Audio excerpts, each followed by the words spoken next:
Hello നമസ്കാരം, രേണുസുതിയാണ്. ഞാനൊരു പ്രധാനപ്പെട്ട കാര്യം പറയാനാണ് വന്നത്. എന്നോട് വിരോധമുള്ളവർ വന്ന് എന്നെ കൊല്ലുക, അല്ലെങ്കിൽ വിഷം തന്ന് കൊല്ലുക, അല്ലെങ്കിൽ കുത്തിക്കൊല്ലുക. ക്യാൻസർ ആയിട്ട് എനിക്ക് ഏതായാലും മരിക്കാൻ പറ്റത്തില്ല. കൊല്ലം സുധിയുടെ കുടുംബത്തിലെ തർക്കങ്ങൾ ഇത്രത്തോളം വഷളാകുമെന്ന് ആരും കരുതിയിരുന്നില്ല.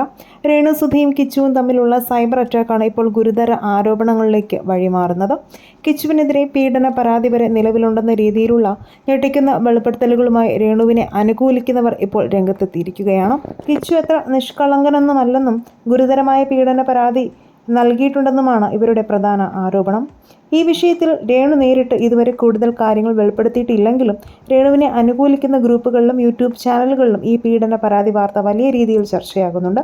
രോഗക്കിടക്കയിൽ കിടക്കുന്ന ഒരു സ്ത്രീയെ തകർക്കാൻ ശ്രമിക്കുന്നവർ കിച്ചുവിൻ്റെ പഴയ ചരിത്രം മറക്കരുതെന്നാണ് ഇവരുടെ മുന്നറിയിപ്പ്. എന്നാൽ ഈ ആരോപണങ്ങൾ തന്നെ വ്യക്തിഹത്യ ചെയ്യാനും കേസിൽ നിന്നും ജനശ്രദ്ധ തിരിച്ചുവിടാനും മനഃപൂർവ്വം കെട്ടിച്ചമച്ചതാണെന്നാണ് കിച്ചുവിനെ അനുകൂലിക്കുന്നവർ പറയുന്നത്. അമ്മയും മകനും തമ്മിലുള്ള തർക്കത്തിലേക്ക് ഇത്തരം പഴയതോ വ്യാജമോ ആയ കാര്യങ്ങൾ വലിച്ചിഴക്കുന്നത് ശരിയല്ല എന്നും ഇവർ പറയുന്നു. കൊല്ലം സുധിയുടെ വേർപാടിന് ശേഷം ആ കുടുംബം തകർച്ചയിലേക്ക് പോകുന്ന കാഴ്ചയാണ് മലയാളി പ്രേക്ഷകർ ഇപ്പോൾ കണ്ടുകൊണ്ടിരിക്കുന്നത്. ഈ വിഷയത്തിൽ നിങ്ങളുടെ അഭിപ്രായങ്ങൾ മടിക്കാതെ കമൻറ്റ് ചെയ്യുക. വീഡിയോ ലൈക്ക്, ഷെയർ ചെയ്യാനും ചാനൽ ഒന്ന് സബ്സ്ക്രൈബ് ചെയ്ത് സപ്പോർട്ട് ചെയ്യാനും മറക്കല്ലേ ഫ്രണ്ട്സ്.